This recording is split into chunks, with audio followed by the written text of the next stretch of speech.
عارفين إن إيليا النبي اختطف للسما وما ماتش لغاية دلوقتي؟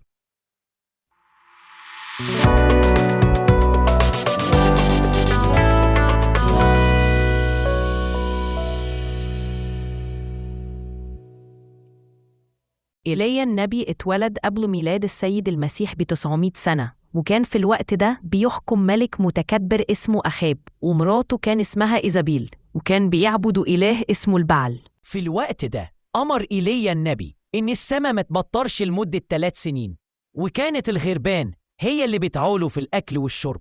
وبعد شوية راح إيليا البلد صغيرة كان فيها أرملة وابنها الصغير، فطلب منها أكل وما كانش عندها غير شوية دقيق ونص كوب زيت هياكلوهم وبعد كده يموتوا.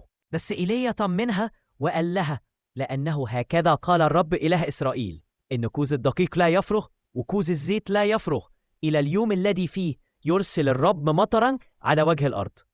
وبعد مرور 2 من الجفاف راح إيليا للملك أخاب وقال له إنه يجمع الناس وكهنة البعل، وأنا هثبت لك مين هو الإله الحقيقي. وتجمع الناس وكل الشعب وجابوا ذبيحة يقدموها للإله، وفضلوا يصلوا يطلبوا، بس مفيش حاجة حصلت.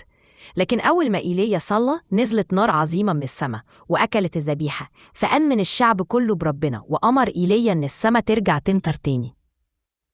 بعد كده قال إيليا لتلميذه أليشع: اطلب طلب قبل ما أسيبك. وطلب أليشع: تكون لي قوة قد اللي عندك مرتين. وفجأة نزلت من السماء مركبة نارية، أخدت إيليا وصعدت للسماء، ومحدش يعرف مكانه لغاية دلوقتي.